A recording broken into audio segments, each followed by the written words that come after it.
Okay, so fair warning. This episode was originally called Checklist the Shit Out of Your Life.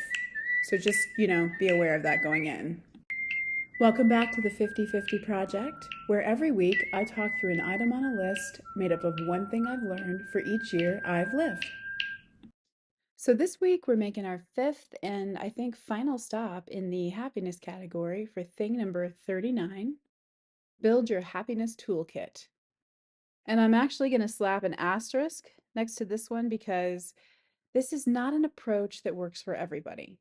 If you like lists, if you're thinking about optimizing your schedule, if you like looking at planners or day journals at the office supply store, or you like getting technical and strategic about a goal, this might be a good thing for you too. But if that kind of stuff is not your thing, if you have like an aversion to list making, if you feel thwarted or hemmed in by a schedule, if you don't like navel gazing about what you want and the best way to get there, then this episode probably is not for you at all. And that's okay. Happiness and the effective pursuit of it, I have learned, is incredibly subjective and personal. And what works for me does not necessarily work for everybody or even anybody else. There's just no universal cheat code for getting there, and all our paths look really different. But for me personally, I have learned that I get more happiness if I can figure out how to plan for it, if I intentionally build more of the things that spark happiness into my days. And conversely, I also know that I'm the kind of person who will otherwise forget about even prioritizing or pursuing happiness if I don't find structural ways to build it into my life and scaffold it. Unfortunately, I'm very prone to getting fixated on work, for example. And if I'm not careful about it, the whole day has gone by and I have focused only on work. I think I've mentioned several times by now that I can kind of almost forget that I have a body. I can sort of just function like a brain in a jar instead of a fully embodied human being. So a whole week can go by, and if left to my own devices, may not have had a single memorable sensory or physical impression. So I'm sometimes very structured about how I counteract my own tendencies, and I have developed some tools that help me remember to enjoy life and to pursue happiness. If you don't need these, if they sound extreme, you're maybe just more naturally inclined to strike that balance. But for me, I'm naturally pretty lopsided and I need the help and support. So, the first tool I want to mention is maybe the one that looks the most unhinged at a casual glance, and that's what I like to call the boxes. I started using the boxes about 15 years ago at a time when I felt like everything was completely falling to shit. My dad had just died. I was really struggling and failing to focus on my dissertation. Money was super tight, and I was just frankly pretty depressed. And I remember telling my best friend one day that I felt like literally every aspect of my life was falling apart. And she said, I'm sure that's exactly how it feels right now. But is that objectively true, though?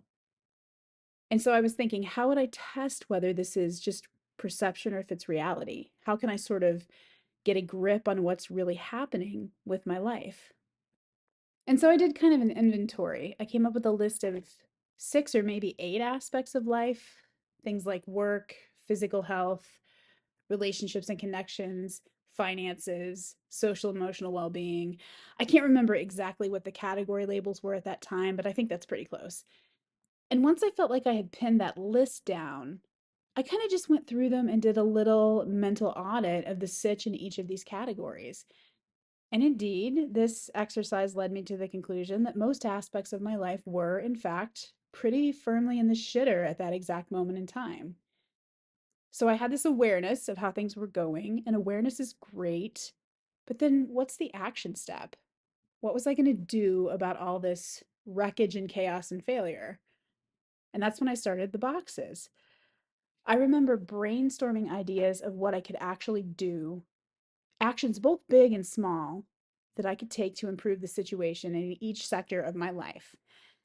And the best and the most actionable of those steps went up on the wall of my bedroom. I had this absolutely horrific student apartment.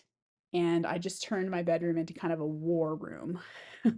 I had a sheet of printer paper for each of the categories, labeled in Sharpie, and then under the headers, a list of things that I could actually be doing to make stuff better in each category. So, under the connections category, say, there were items like call someone back. A lot of people were calling to check on me and I just wasn't returning phone calls. So, call someone back, check in on social media, or maybe go work at the coffee house near campus today instead of just sequestering in my apartment. So they were not generally, big ticket, magic bullet kinds of total solutions for the most part, which is probably why this exercise was ultimately pretty helpful for me at a hard time in my life. They were small steps, small tasks that I could actually take or complete. Just a small little like oar stroke that ever so slightly pushed my ship back on course. That was years and years ago now, at a really hard time that has since happily passed. But I still use some version of this approach in the boxes, as I now call them. These days, the boxes, one for each category, are in a grid on a Word document. And the categories are largely the same as they were 15 years ago. I think there are nine now. Things like body, soul, mind, work, creativity. And in a list under each of these headers, there are 5 to 10 action items that I can take to shore up that part of my life. Under body, for example, I've got my green smoothie, I've got my daily workout, but I also have smaller things like drink a glass of water or do 5 minutes of Boxbollen. So it's a mix of little things and more major pillars. I've got a mind category, and I've got a bunch of things listed that keep me taking in new information and building new skills or just doing some little cognitive workouts. Things like Wordle or Duolingo, or listen to a newscast or listen to a podcast episode, etc. Things like that. Some of the categories are a lot shorter. I keep the work box intentionally smaller because the reality is work is going to dominate your day whether you want it to or not. So I'm not giving it any more real estate than I have to. I list maybe 3 major tasks max for work. The creative category is just a single one item list. Did I do anything creative? However, I'm defining that at the moment. There's actually a sensory element in a few of the boxes. Did I even register anything sensory today? No? Well, then go rearrange the flowers and make note of how the petals feel. Or take 10 seconds to grab any bottle from the spice rack and get a good intentional whiff. Again, these are not all things that are going to change the course of my life, but they're just little resets and little supplements in areas of my life that otherwise might get totally neglected.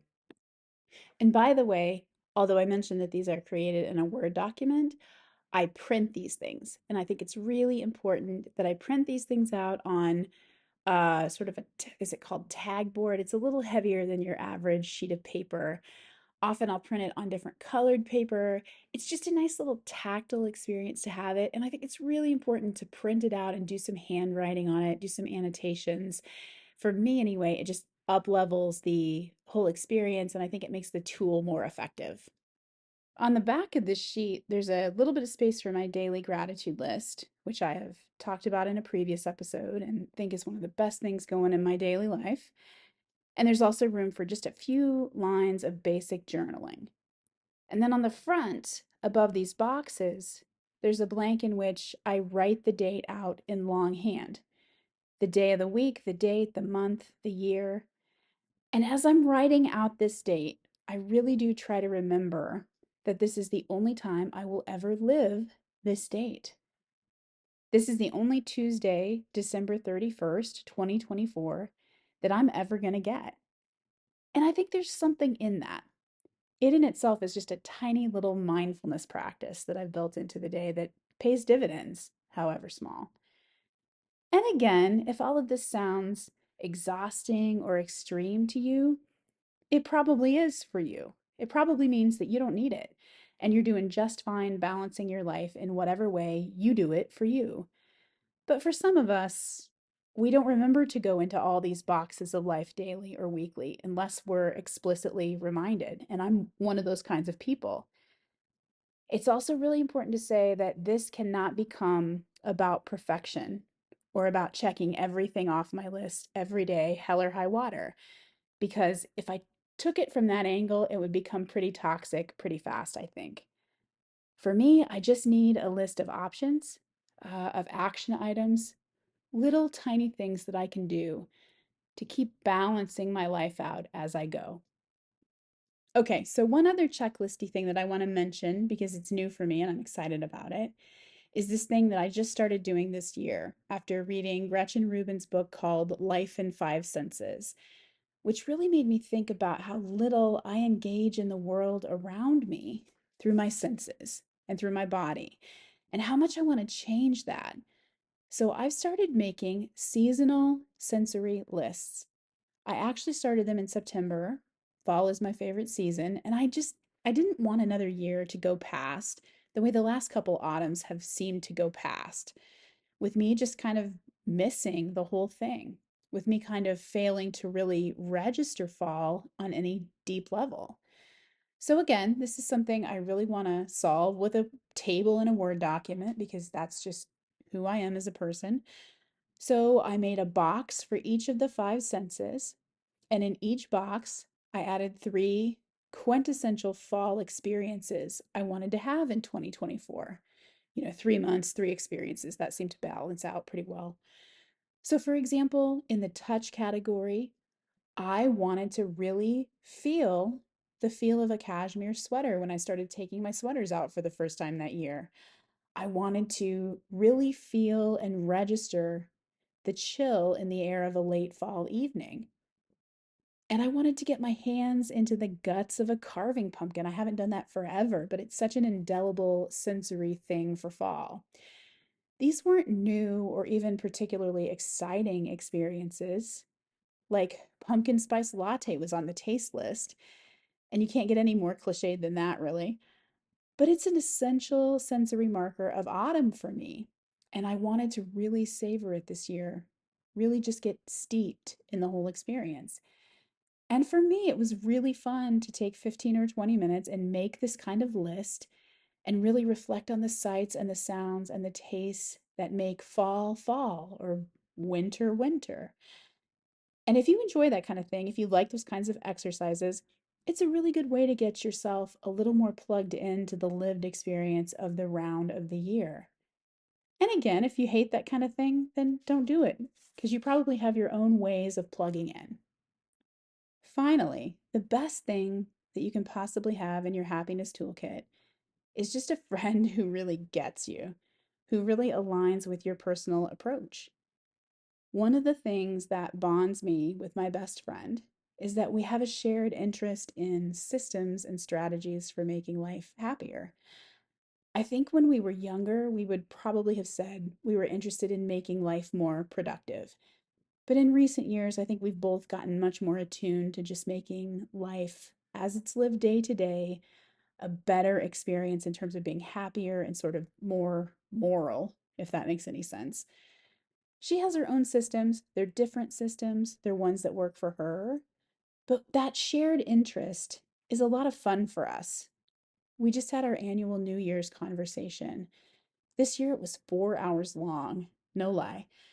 Every year we pick a word for the year and a color for the year, and we each make a list of things we want to do in the coming year, and then we discuss them. And this isn't our idea. This came from Gretchen Rubin too. But anyway, this year it was 25 things for 2025. And we had the best time thinking individually about our lists and then talking them through with each other. And of course, we revisited our 24 for 24 lists and talked about where things went well and where they imploded. And there's plenty of implosion.